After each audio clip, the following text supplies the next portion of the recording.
Привет всем, кто смотрит канал «Сумерки богов». Это канал для тех, кому не безразлична судьба музыкального театра. На ресурсе Vimeo вы найдете мои лекции об операх «Князь Игорь» и «Мертвый город» к премьерам в Париже и Мюнхене. 3 декабря жду вас в музее Марины Цветаевой на лекцию к премьере в Большом театре оперы Дидона и Эней Генри Пёрселла. А 18 декабря вместе с Зинаидой Пронченко в кинотеатре «Победа» мы представим один из самых громких спектаклей этого сезона в Париже «Галантные Индии Рамо». Описание, ссылки на покупку билетов вы найдете под этим видео. Сегодня мой первый репортаж из столицы Франции, куда я прилетел, как вы знаете, после Мюнхена, где видел прекрасный спектакль «Мертвый город». Спектакль такой, конечно, не отпускает, и ты все время о нем думаешь. Когда я вчера летел в самолете из Мюнхена в Париж, то подумал, какие интересные культурологические параллели предлагает нам жизнь, даже когда мы сами ничего специально не делаем. Итак, «Мертвый город» был в Мюнхене, в Баварской государственной опере. Спектакль этот поставил Саймон Стоун. В главных партиях были Йонас Кауфман и Марлис Петерсон, за дирижерским пультом Кирилл Петренко. И вот я лечу в Париж, где в первый же день посетил опера Гарнье и посмотрел спектакль «Лир», опера Ариберта Раймана. Это живой немецкий классик, ему 83 года, и премьера этой оперы прошла в 1975 году именно в Мюнхене. Опера была написана для друга Ариберта Раймана и его партнера по сцене Дитриха Фишера-Дискоу, с которым они часто выступали. Райман, соответственно, за роялем. Райман написал несколько вокальных циклов для знаменитого немецкого баритона.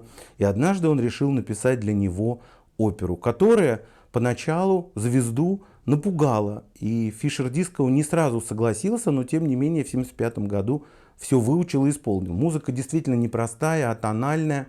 Райман вообще умеет и интересно работает со словом, хотя, как вы понимаете, трагедия Шекспира практически непереносима на музыкальную сцену. К этому сюжету когда-то присматривался даже Джузеппе Верди, но вот только в 1975 году появилась, что называется, какая-то важная опера на этот сюжет. Продолжая параллели, надо сказать, что, например, Саймон Стоун, который ставил «Мертвый город» в Мюнхене, заявил о себе громко именно постановкой оперы «Лир» Раймана в Зальцбурге 2 года назад. Этот спектакль, который я, к сожалению, не видел, пропустил, но до сих пор очень многие рассказывают и пересказывают как лучший спектакль вообще последних лет на Зальцбургском фестивале. Спектакль «Лир» в Париже поставил скандально известный испанец Калисто Бьейта или Каликсто Бьейта. И этот человек начинал как очень яркий, эпатажный режиссер и поставил немало спектаклей, которые встряхнули Европейский оперный театр. Но, к сожалению, сегодня этот режиссер, мне кажется, работает все скучнее и скучнее. Тем не менее, именно Бьейта будет ставить уже в 2020 году полную тетралогию Вагнера в Парижской опере. Насколько мне известно, уже большинство показов тетралогии осенью продано, но сейчас свободно продаются билеты на первые 2 части тетралогии: мартовское «Золото Рейна» и майскую «Валькирию», причем в «Валькирии» будет петь Йонас Кауфман, но парижане, видимо, не торопятся скупать билеты на эти спектакли, памятуя о том, что произошло в конце прошлого сезона, когда Йонас Кауфман постепенно отменил участие во всех заявленных им спектаклях «Тоска». Их отменяли порциями, заменяли разными тенорами. Парижская публика была в такой же ярости, как и в случае с Анной Нетребко, когда та отменила 3 спектакля «Травиаты» за год до этого. И билеты на эти спектакли стоили дороже, чем билеты с участием других артистов. Так что на «Валькирию» билеты продаются, можно купить, тем более, что Кауфман в майской премьере «Валькирии» участвует, а в показах тетралогии, кажется, нет. Вчерашний спектакль «Лир» заставил меня в первую очередь задуматься о том, насколько странно звучит сегодня та музыка, которая в 1975 году казалась, что называется, самой крутой. Дело в том, что мы действительно прошли все стадии восприятия сложной, современной академической музыки, и поэтому сегодня, например, Корнгольд с его наивностью, с его некоторым юношеским, романтическим, поствагнерианским пафосом выглядит намного свежее, хотя Эта опера написана за 55 лет до оперы Раймана. Райман — это такое тяжелое послевоенное композиторское наследие, когда пафос современной академической музыки, он как бы гласит: я настоящий композитор, поэтому огромное количество ударных инструментов, каких-то невероятных совсем листов железа. Оркестр сидит не только в яме, но и заполняет все прилегающие ложи, потому что места для всего этого количества ударных не хватает. И вот в каждом такте, в каждой минуте звучания этой музыки слышится такой невероятный пафос. Композитор доказывает нам: я настоящий профессионал, я открываю новую музыку.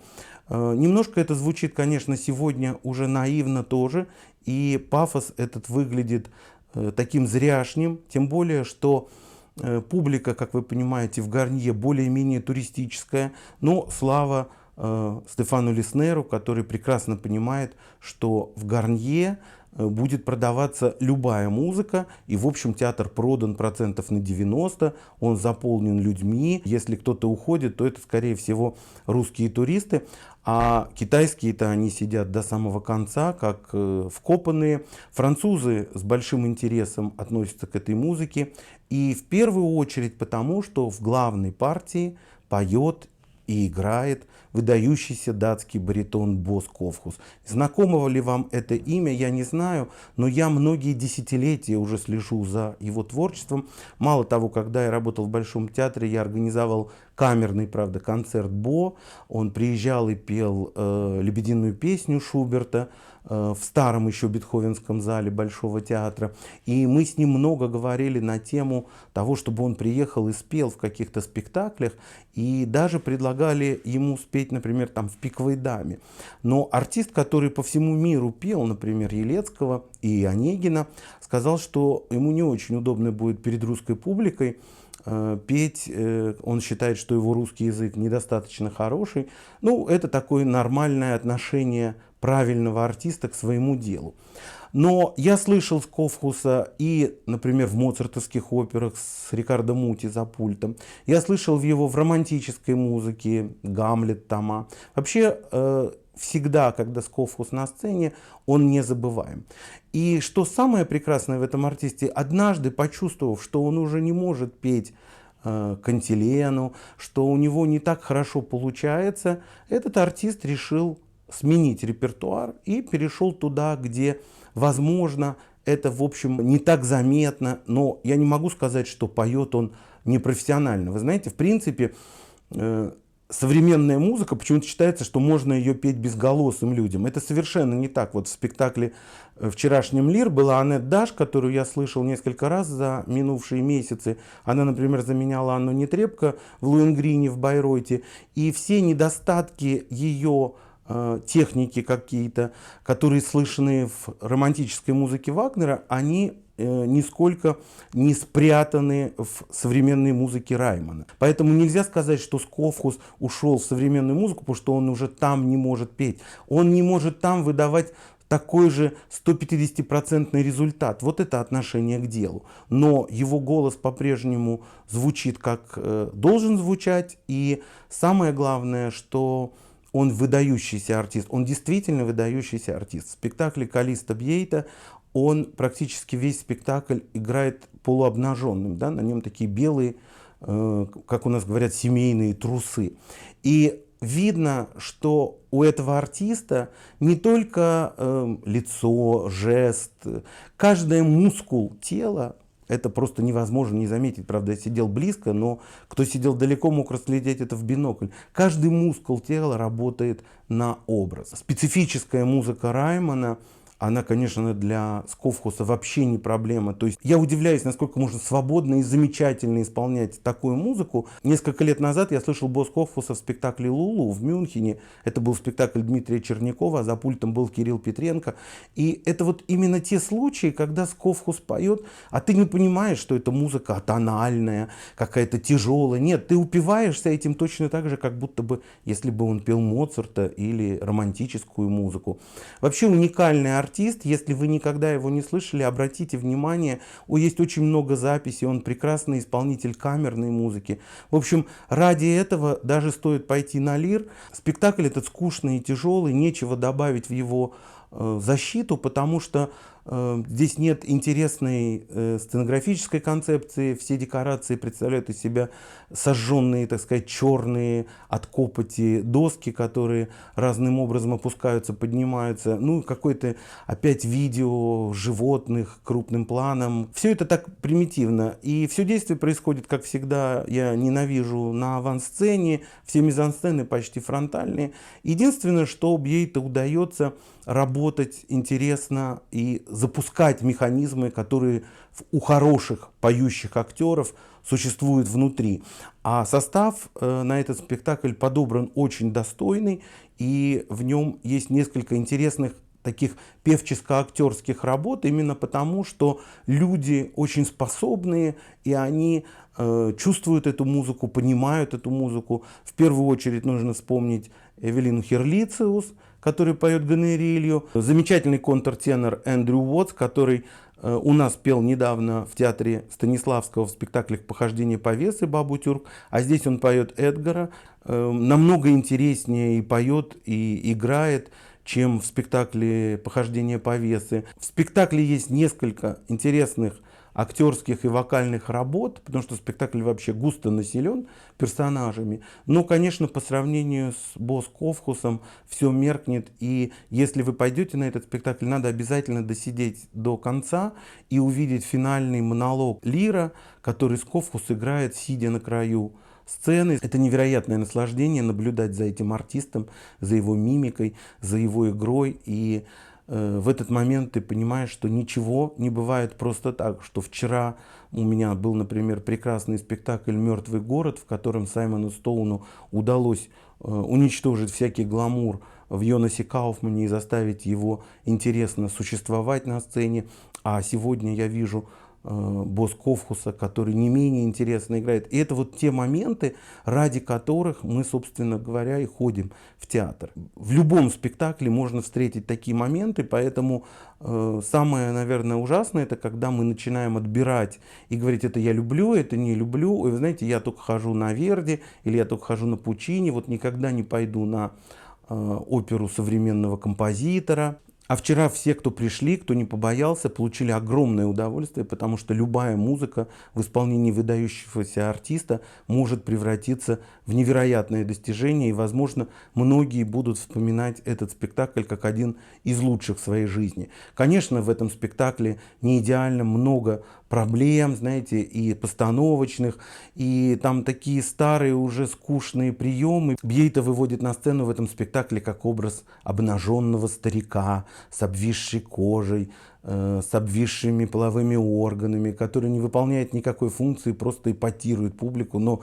какую публику уже сегодня можно эпатировать обнаженным телом? А вот, например, такие мелкие движения, напоминающие мастурбацию, которую как раз Эндрю Уотс выполняет, все-таки нескольких дам эпатировали, они встали и ушли. Уверен, что они были из России, потому что, ну, каких французов можно этим уже испугать на сцене? Ничего не скажу, мне тоже это все не понравилось, потому что, ну вот, совершенно это было ни к чему и никак не вязалось с тем, что происходило на сцене, потому что ничего не смог режиссер придумать глубже, чем обычная трактовка шекспировского сюжета, да и что там можно придумать. Но, например, мне показалось очень скучным, в принципе, образ Корделии выстроен, и там есть такая сцена, тоже очень примитивная, когда Корделия еще не мертвого своего отца как бы обмывает. Как бы единственную связь, которую нашел режиссер у дочери и отца, это вот в этих движениях плавных, протирающих руки, ноги и так далее.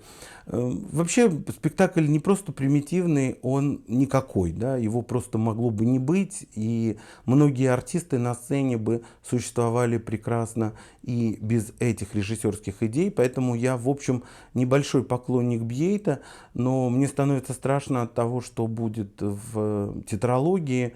Во всяком случае, «Валькирию» я точно посмотрю с Кауфманом, и в мае вам обязательно об этом расскажу. А вообще молодец Стефан Леснер, который запускает в Гарнье современную оперу в современной режиссуре, потому что самое смешное — это когда наши руководители исторических театров говорят: ой, нет, нет, знаете, на исторической сцене все должно идти такое красивое, все такое золотое, а вот на новых сценах, в современных зданиях, там пусть идет современная опера. Это, конечно, неправильный, на мой взгляд, подход, потому что, например, нигде так прекрасно не смотрелся, скажем, спектакль «Огненный ангел» Франческо Замбелло с декорациями Георгия Цыпина, с пластиковыми декорациями, который шел как раз на исторической сцене Большого театра. Он невероятно здорово туда вписывался. Поэтому просто надо приглашать режиссеров и сценографов, которые в состоянии вписать самый современный спектакль в самый красивый портал. В конце надо сказать два слова про музыкального руководителя спектакля «Лир». Это очень известный дирижер Фабио Луизи, который знаменит, у которого большая карьера. Вообще он уже не мальчик. Но вот каждый раз, когда я сталкиваюсь с творчеством этого дирижера, я понимаю, что вот у меня с ним не складывается совершенно. Вот если бы, может быть, другой еще дирижер был за пультом Лира, то, может быть, эта пафосная, старомодная, современная музыка, она бы звучала, может быть, немножко по-другому. Но в музыке Раймона Фабио Луизи выглядит таким большим занудой, что музыка становится еще в 2 раза скучнее и печальнее. Завтра расскажу вам о премьере «Князя Игоря» в Париже с участием Ильдара Абдразакова, Елены Стихиной, Аниты Рачвили-Швили. В планах рассказ о спектакле «Свадьба Фигаро». Это новая постановка в театре Шанзелизе. В общем, будет много интересного. Поэтому, если вы нажмете на колокольчик справа от кнопки «Подписаться» под этим видео, то вы не пропустите новостей нашего канала. Спасибо, что сегодня вы были с нами. Подписывайтесь на наш канал здесь и в Телеграме. Помните, что мы всегда говорим вам правду. Мы экономим ваше время и ваши деньги. И до новых встреч на канале «Сумерки богов».